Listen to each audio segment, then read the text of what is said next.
Welcome to Gooseberry's Science and Education videos. I'm your host, Alex, and man, today we are diving into some concepts about human biology that honestly, when I was reading through the source material, they completely challenged how I view my own body. We're gonna explore this together.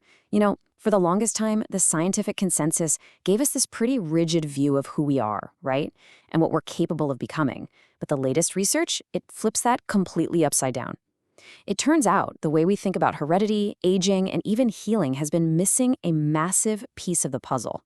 We are going to look at the epigenetic power of the mind, and I think you'll find the biological implications just as fascinating as I did. Now, real quick, before we get too deep into the science, just a brief but important note. I am an AI host, but please know that the information in this explainer is factually accurate, and it's based entirely on rigorously vetted human-written sources. AI is simply a tool used to create better videos instead of, manual editing. It just allows us to focus entirely on bringing you the most compelling research in a super accessible way. Oh, and to help us visualize these amazing concepts, I want you to meet our channel mascot. This is Pip, the orange gooseberry. You're going to see Pip popping up throughout our journey today to help ground some of these, quite frankly, complex biological ideas. Okay, let's dive into this.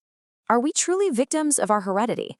I mean, for decades, so many of us have carried this really heavy, totally relatable fear that our destiny is just locked away inside our DNA. In fact, it used to be a common belief that our genes dictated almost everything about our health. We've been taught to believe that our longevity, our susceptibility to illnesses, basically our entire physical futures were essentially pre-written the very moment we were born. But check this out. Here is a wild fact to consider. Humans only have about 20,000 genes. That's roughly the same number as a microscopic roundworm. No way, right? So clearly, our complexity isn't just about the genes we have. It absolutely has to be about how those genes are actually used. Yet we still kind of hold on to this fear that our genetic code is this rigid, unchangeable life sentence. Let's just pause for a second to really let that concept of genetic determinism sink in. It is a heavy, heavy burden to carry. A stark, widely recognized example of this is the BRCA1 breast cancer gene. When people discover they carry a gene like this, they almost immediately feel like a victim of their own heredity. It feels like a ticking clock, one that you have absolutely zero control over. And for a long time, the medical paradigm actually supported this anxiety, suggesting that if you had the gene, the disease was just a matter of time. It's a genuinely frightening subject when you view it through that traditional lens, because it leaves people feeling totally powerless over their own biology and their future. But we need to snap out of that old, disempowering paradigm. Consider the stark difference between genetic determinism and epigenetics. Genetic determinism is that false limiting belief that your genes entirely control your destiny, that DNA is basically the absolute master of your physical form. Well, epigenetics flips that script completely. It is the rigorous science proving that our consciousness actually controls our genes. Instead of your DNA acting like some rigid mold, epigenetics shows us that chemical markers, known as epigenetic tags, sit right on top of your DNA and dictate how it behaves. This is the profound difference between being a helpless passenger in your body and being the one right there behind the steering wheel, actively guiding your own gene expression. So let's lock in a clear foundational definition so we really grasp this paradigm shift. Epigenetics is the new science proving that our consciousness and our response to our environment actively control our genetic activity. Listen, the genes themselves aren't making the executive decisions here. They aren't turning themselves on and off. Instead, it's how you perceive and respond to the world around you that creates specific chemical changes in your body. Those chemical changes then travel all the way down to the cellular level, basically telling the gene exactly what to do. So if your perception of your environment changes, your biological response changes right along with it, actually altering your genetic expression in real time. So the crucial point is, genes do not create disease by themselves. Think of your DNA as this grand library of potentials.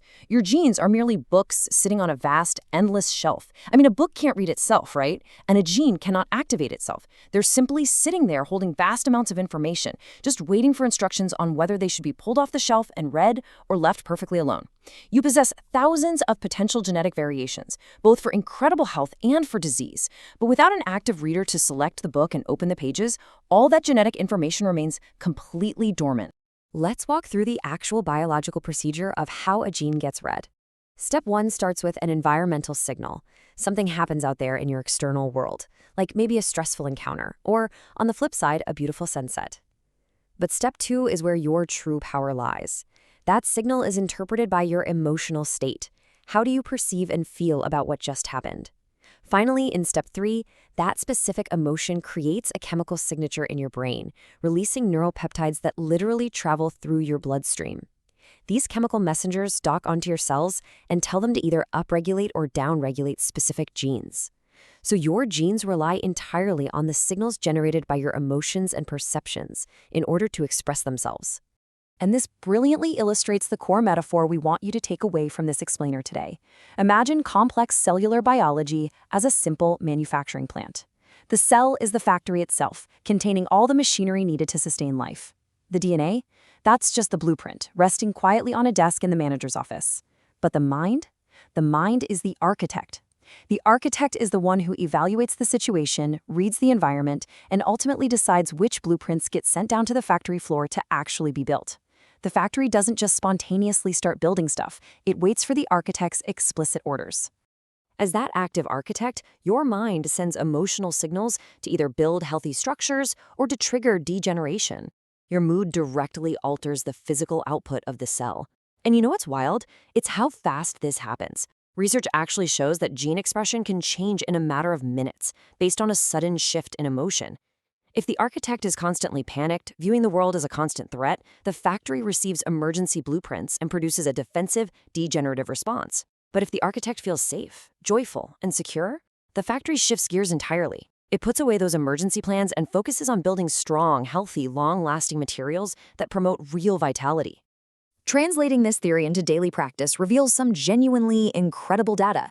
We can directly compare how radically different emotional states send completely opposite biological signals to the body. When you're flooded with stress hormones like cortisol and adrenaline, the biological result is degeneration and breakdown.